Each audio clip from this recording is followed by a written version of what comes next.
Magdiwang na po tayo sa ngalan ng Ama at ng Anak at ng Espiritu Santo. Amen. Sumainyo ang Panginoon. At sumaiyo rin. Mga kapatid, welcome po dito sa ating pambansang dambana ng Poong Nazareno. Aminin natin ang ating mga kasalanan upang tayo maging marapat gumanap sa banal na pagdiriwang ng misang ito. Inaamin ko Sa makapangyarihang Diyos at sa inyo mga kapatid, na lubha akong nagkasala sa isip, sa salita at sa gawa, at sa aking pagkukulang, kaya isinasamo ko sa mahal na Birheng Maria, sa lahat ng mga anghel at mga banal, at sa inyo mga kapatid, na ako'y ipanalangin sa Panginoong ating Diyos. Kaawaan tayo ng makapangyarihang Diyos, patawarin tayo sa ating mga kasalanan, at patnubayan tayo sa buhay na walang hanggan. Amen. Panginoon, kaawaan mo kami. Panginoon, kaawaan mo kami. Kristo, kaawaan mo kami. Kristo, kaawaan mo kami. Panginoon, kaawaan mo kami. Panginoon, kaawaan mo kami. Manalangin tayo. Ama naming makapangyarihan, ipagkaloob mong lagi naming ikaligayang ikaw ay paglingkuran, sapagkat walang maliw at walang kahulilib ang kasiyahan kapag sumasamba kami sa iyong kapangyarihang nagpapairal sa tanang sanlibutan. Sa pamamagitan ni Jesucristo, kasama ng Espiritu Santo, magpa sa walang hanggan. Amen. Magsiupo ang lahat. Pagbasa mula sa aklat ni Propeta Daniel. Sa pagkakataong yaon, darating si Miguel, ang makapangyarihang bantay ng bansang Israel, at magkakaroon ng matinding kahirapang hindi pa nangyayari kailanman. Ngunit maliligtas ang mga kababayan mong ang pangalan ay nakasulat sa aklat ng Diyos. Mabubuhay ang marami sa mga namatay sa lahat ng panig ng daigdig. Ang iba'y sa buhay na walang hanggan, at ang iba'y sa kaparusahang walang hanggan. At yaong may pagkaunawa at umakay sa marami tungo sa kabutihan ay magniningning na parang tala sa kalangitan magpakailanman. Ang salita ng Diyos. Salamat sa Diyos. Diyos ko, ang aking dalangin, ako'y iyong tangkilikin. Diyos ko, ako'y ang aking dalangin, ako'y iyong tangkilikin. Ikaw lamang, Panginoon, ang lahat sa aking buhay. Ako'y iyong tinutugon sa lahat kong kailangan. Ang biyayang kaloob mo ay kahangahangang tunay. Nababatid ko na ika'y kasama ko oras-oras. Sa piling mo, kailanmay, hindi ako matitinag. Diyos ko, ang aking dalangin, ako iyong tangkilikin. Kaya't ako'y nagdiriwang, ang diwa ko'y nagagalak. Ang lagi kong nadaramay, hindi ako matitinag.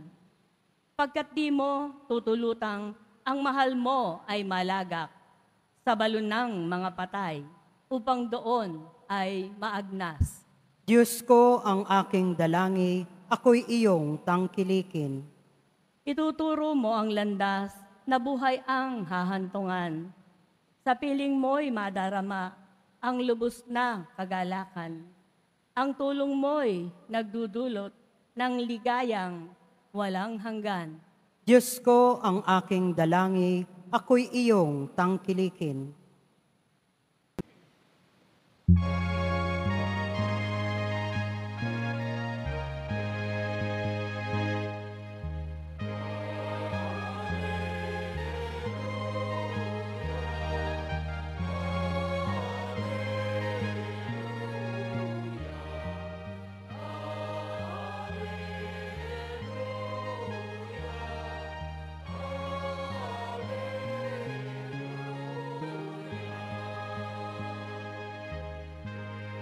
manalangin walang humpay,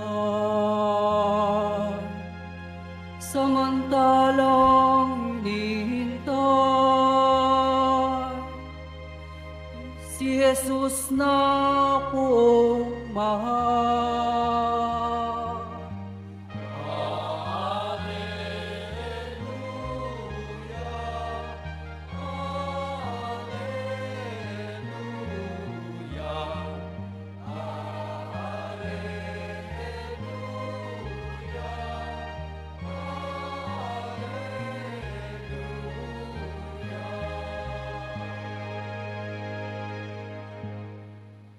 Sumainyo ang Panginoon. At sumaiyo rin. Ang pagpapahayag ng mabuting balita ng Panginoon ayon kay San Marcos. Papuri sa iyo, Panginoon. Noong panahong yun, sinabi ni Jesus sa kanyang mga alagad, sa mga araw na yun, pagkatapos ng mga napakalaking kapigatian, magdidilim ang araw. Hindi magliliwanag ang buwan, malalaglag mula sa langit ang mga bituin, at mayayanig ang mga kapangyarihan sa kalawakan. At makikita ang anak ng tao na nasa alapaap, dumarating na may dakilang kapangyarihan at malaking karangalan. Susuguin niya ang kanyang mga anghel sa 4 na panig ng daigdig at titipunin nila ang mga hinirang ng Diyos mula sa lahat ng dako. Unawain ninyo ang aral mula sa puno ng igos. Kapag sumisipot na ang mga dahon sa mga sanga nito, alam ninyong malapit na ang tag-araw. Gayon din naman, kapag nakita ninyong nangyayari na ang mga bagay na ito, malalaman ninyong malapit na ang panahon ng pagparito niya, nagsisimula na. Tandaan ninyo, magaganap ang mga bagay na ito bago mamatay ang mga taong nabubuhay sa ngayon. Mawawala ang langit at ang lupa, ngunit ang mga salita ko'y hindi magkakabula. Ngunit walang nakakaalam ng araw o oras ng pagsapit niyon, kahit na ang mga anghel sa langit o ang anak man. Ang Ama lamang ang nakakaalam nito.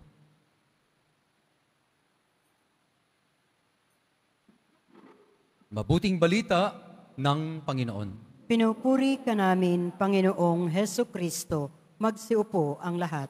Mga kapatid, ako po si Father Vladimir Etchalas ng Catholic Bishops' Conference of the Philippines or CBCP. Ang mga pagbasa natin ngayon ay napapatungkol sa katapusan ng mundo. Meron po tayong 3 pagdinilayan sa loob ng ating misa ngayon. Una, sinabi ng Panginoon na isang araw magdidilim ang araw at ang lahat ng ating nakikita ay mawawala. Lahat.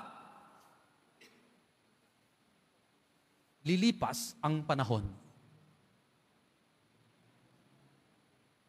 At totoo nga naman na nakita natin ang mga tanda sa ating panahon ngayon.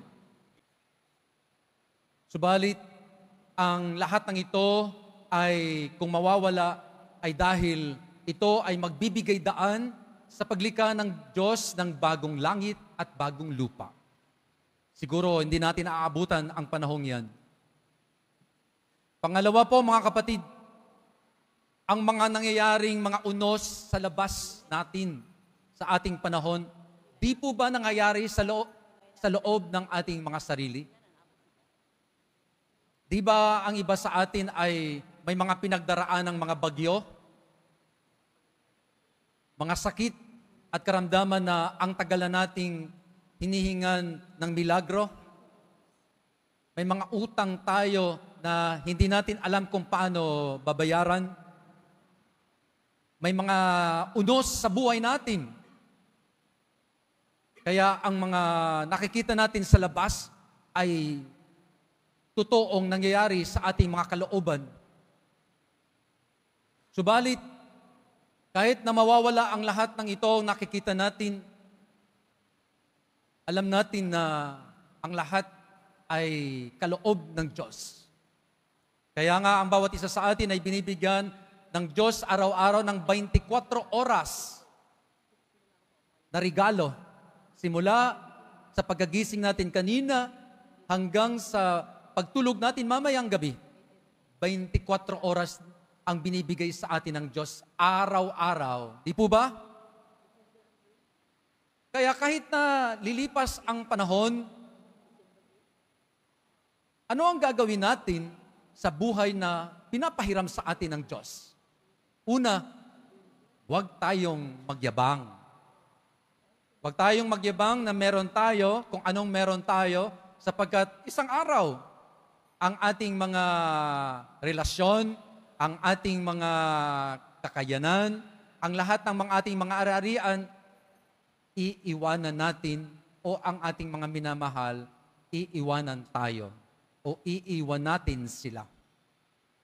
Pangalawa, ang patuloy na pagpapasalamat sa Diyos sa hindi mabilang ng mga biyaya na binibigay niya sa atin. At ang pangatlo, na gamitin ang mga kaloob, ang mga regalo, ang panahon sa kabutihan at sa paggawa ng kabutihan sa iba. Pangatlo, mga kapatid, una, na lahat ito nakikita natin ay mawawala isang araw. Pangalawa, na ang lahat ng yan ay nangyayari sa ating mga kalooban. At ang pangatlo, in the midst of the storm, in the midst of all our problems, ito ang magandang balita sa araw na ito. God is in charge. God is in charge of the world. God is in charge of ourselves. God is in charge. Kaya huwag po tayong matakot. Halina mga kapatid, gusto kong anyayahan po kayong lahat na tapusin ang ating pagninilay sa misang ito. Kung gusto po ninyo, ipikit po ang inyong mga mata. Ilagay natin ang ating kanang kamay sa ating dibdib. Halina po tayo. Panginoon, kung dumating man po ang mga bagyo sa aming buhay at sa oras na kami ay binabayo ng napakaraming mga unos, turuan niyo po kami na magtiwala sa inyo. Kaya sabihin po natin sa ating mga sarili ngayon, hindi ako matatakot. Sabihin po natin, ang Diyos ang in charge sa buhay ko. Sabay-sabay po tayo sabihin ang Amen. Mabuhay po kayo.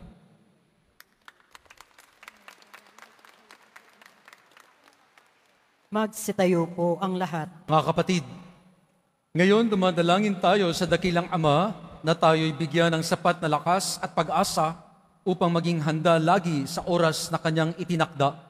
Ang ating tugon, Panginoon, dinggin mo kami. Panginoon, dinggin mo kami. Patuloy nawang gabayan ng mga leader ng simbahan ang bawat mananampalataya tungo sa tamang landasin sa kabila ng kanilang mga pagkukulang at kahinaan. Manalangin tayo. Panginoon, dinggin mo kami. Maitaguyod nawa ng mga punong bayan ang isang lipunang makalangit, makatarungan at mapagmalasakit sa pamamagitan ng kanilang tapat na paglilingkod. Manalangin tayo. Panginoon, dinggin mo kami. Paghilumin mo nawa at bigyan ng pag-asa ang mga taong nagdurusa, lalo na ang mga dukha. Bigyan mo sila ng sapat na lakas at pag-asang umasa sa iyong walang humpay na biyaya. Manalangin tayo. Panginoon, dinggin mo kami. Salubungin nawa ng mga anghel at mga banal ang mga kapatid naming pumanaw. Manalangin tayo. Panginoon, dinggin mo kami. Sa ilang sandali ng katahimikan, itaas natin sa Diyos ang ating pansariling kahilingan. Gayon din ang mga taong lubos na nangangailangan ng ating panalangin.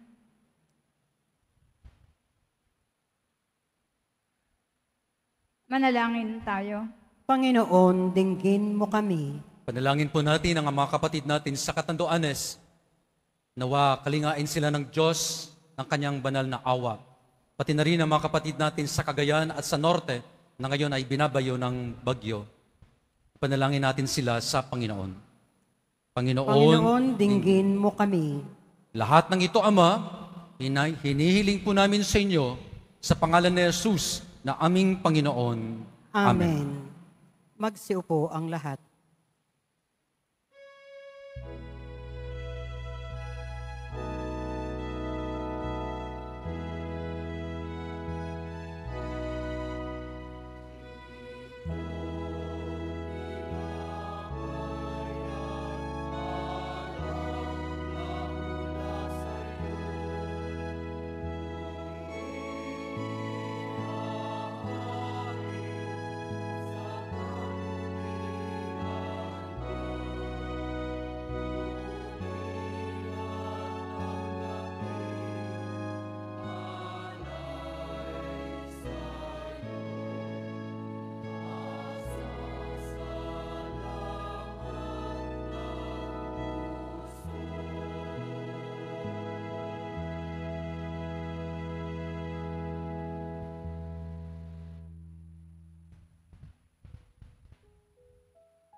Magsitayo po ang lahat.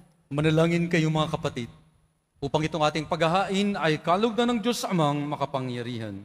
Tanggapin nawa ng Panginoon itong paghahain sa iyong mga kamay, sa kapurihan niya at karangalan sa ating kapakinabangan at sa buong sambayanan niyang banal.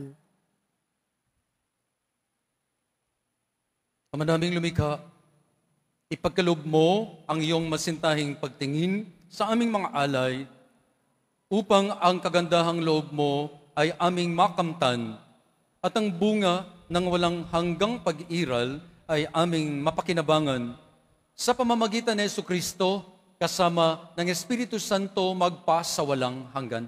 Amen. Sumainyo ang Panginoon. At sumaiyo rin. Itaas sa Diyos ang inyong puso at diwa. Itinaas na namin sa Panginoon. Pasalamatan natin ang Panginoong ating Diyos. Marapat na siya ay pasalamatan. Ama naming makapangyarihan, tunay nga pong marapat na ikaw ay aming pasalamatan sa pamamagitan ni Jesucristo na aming Panginoon. Sa dakilang pagtubos niya sa amin, ang kasalanan at kamatayang aming pasanin ay binalikat niya upang kami palayain at maitampok sa iyong luningning. Siya ang nagtanghal sa amin bilang liping hinirang, pari at haring lingkod sa iyong kamahalan. Mula sa kadiliman, kami iyong tinawag upang makasapit sa iyong liwanag, bilang iyong angkang may tungkuling maglahad ng iyong dakilang pag-ibig sa lahat. Kaya kaysa na mga anghel na nagsisiawit ng papuri sa iyo ng walang umpay sa kalangitan, kami nagbubunyi sa iyong kadakilaan.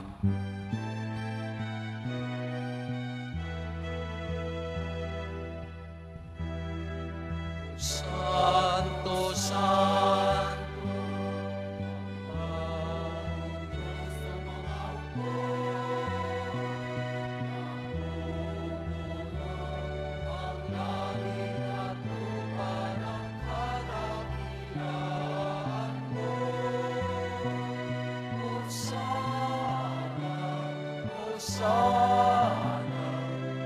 Sana sa kaitaasan.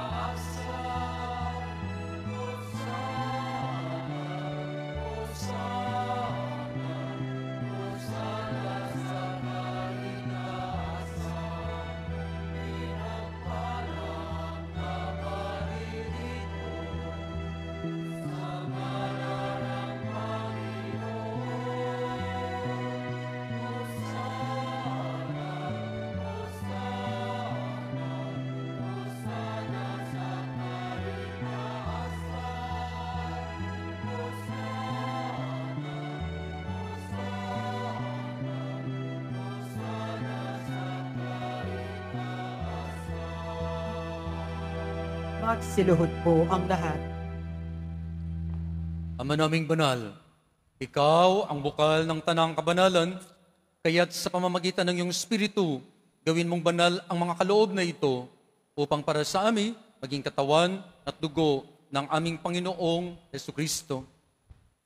Bago niya pinagtiis ang kusang loob na maging handog, hinawakan niya ang tinapay, pinasalamatan kanya, pinaghati-hati niya iyon, inabot sa kanyang mga alagad at sinabi, tanggapin ninyong lahat ito at kanin. Ito ang aking katawan na ihahandog para sa inyo.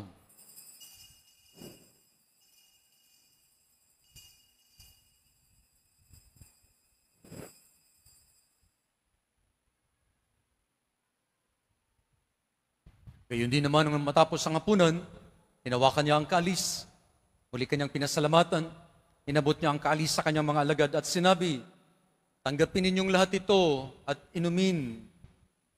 Ito ang kalis ng aking dugo, ng bago at walang hanggang tipan. Ang aking dugo na ibubuhos para sa inyo at para sa lahat sa kapagpapatawad ng mga kasalanan. Gawin ninyo ito sa pag-alaala sa akin.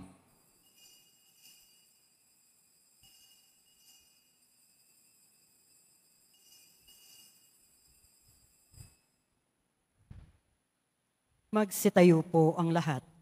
Misteryo ng pananampalataya. Si Kristo'y namatay, si Kristo'y nabuhay, si Kristo'y babalik sa wakas ng panahon. Ama, ginagawa po namin ngayon ang pag-alaala sa pagkamatay at muling pagkabuhay ng iyong anak. Kaya't inaaalay namin sa inyo ang tinapay na nagbibigay buhay at ang kalis na nagkakaloob ng kaligtasan. Kami nagpapasalamat dahil kami yung minarapat at tumayo sa harap mo para maglingkod sa iyo. Isinasamo namin kaming magsasalo-salo sa katawan at dugo ni Kristo ay mabuklod sa pagkakaisa sa pamamagitan ng Espiritu Santo. Ama, lingapin mo ang iyong simbahang laganap sa buong daigdig. Puspusin mo kami sa pag-ibig kaysa ni Francisco na aming Papa, ni Jose na aming Obispo at ng Tanang Kaparian. Alalahanin mo rin ang mga kapatid naming nahimlay nang may pag-asang sila'y muling mabubuhay. Gayon din ang lahat ng mga pumanaw. Kawaan mo sila at patuloyin sa iyong kaliwanagan. Kawaan mo at pagindapatin kaming lahat na makasalo sa iyong buhay na walang wakas. Kaysa ng mahal na Birheng Maria na ina ng Diyos, ng kabiyak ng puso niyang si San Jose, kaysa ng mga apostol at ang lahat ng mga banal na namuhay dito sa daigdig, ng kalugod-lugod sa inyo, may pagdiwang nawa namin ang pagpupuri sa kararangal mo sa pamamagitan ng iyong anak, naming Panginoong Jesucristo. Sa pamamagitan ni Kristo, kasama niya at sa Kanya, ang lahat ng parangal at papuri ay sa iyo, Diyos Ama, makapangyarihan, kasama ng Espiritu Santo, magpasawalang hanggan.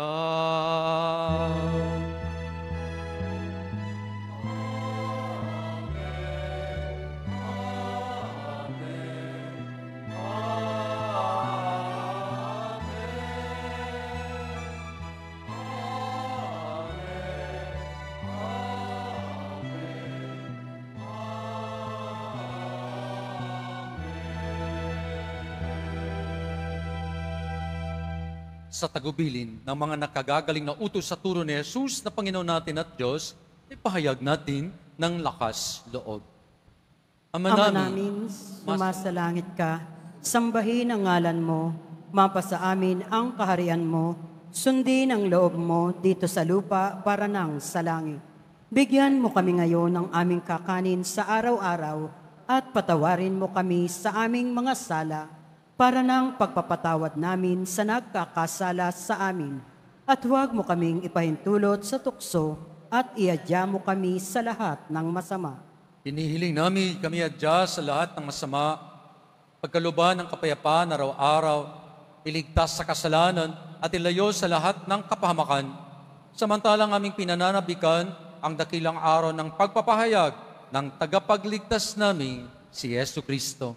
Sapagkat iyo ang kaharian at ang kapangyarihan at ang kapurihan magpakailanman. Amen. Panginoong Yesu Kristo, sinabi mo sa iyong mga apostol, kapayapaan ang binibigay ko sa inyo. Ang aking kapayapaan ang iniiwan ko sa inyo. Tungayan mo ang aming panampalataya at huwag ang aming pagkakasala. Pagkalooban mo kami ng kapayapaan at pagkakaisa ayon sa iyong kalooban, kasama ng Espiritu Santo, magpa sa walang hanggan. Amen. Ang kapayapaan ng Panginoon ay laging sumainyo. At sumaiyo rin. Nagbigayan po tayo ng kapayapaan sa isa't isa.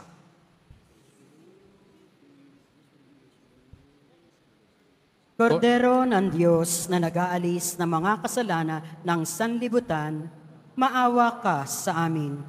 Kordero ng Diyos na nag-aalis ng mga kasalanan ng sanlibutan, maawa ka sa amin. Kordero ng Diyos na nag-aalis ng mga kasalanan ng sanlibutan, ipagkaloob mo sa amin ang kapayapaan. Magsiluhod po ang lahat. Ito ang kordero ng Diyos. Ito nag-aalis ng mga kasalanan ng sanlibutan. Mapalad ang mga inaanyayahan sa kanyang piging. Panginoon, hindi ako karapat-dapat na magpatuloy sa iyo, ngunit sa isang salita mo lamang ay gagaling na ako. Katawan ni Kristo. Amen.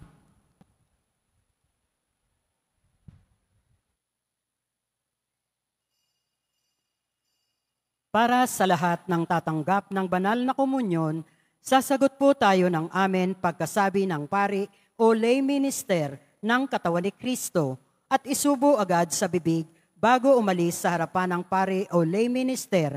Sumunod po tayo.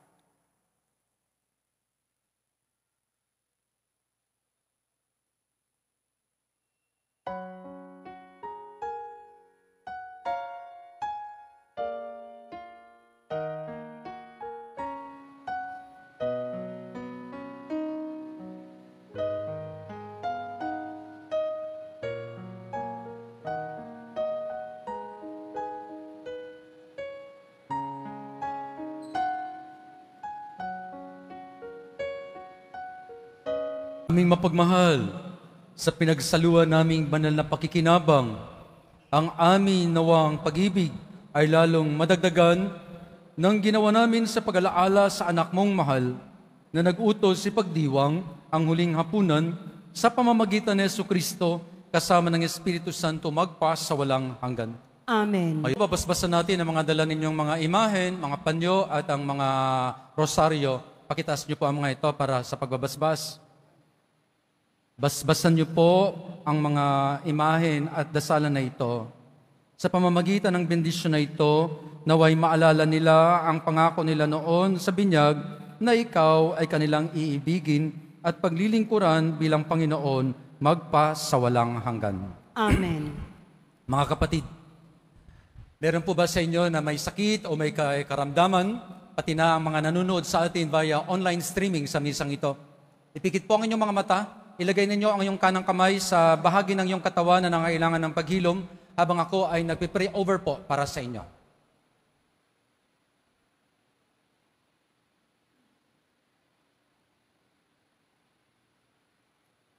Panginoon, nagpapasalamat kami sa buhay na binigay niyo po sa amin. Iniling po namin sa inyo sa pamamagitan ng intersesyon ng aming mahal na ina ni Birhen Maria. Ilumin mo ang mga sugat ng aming mga kapatid.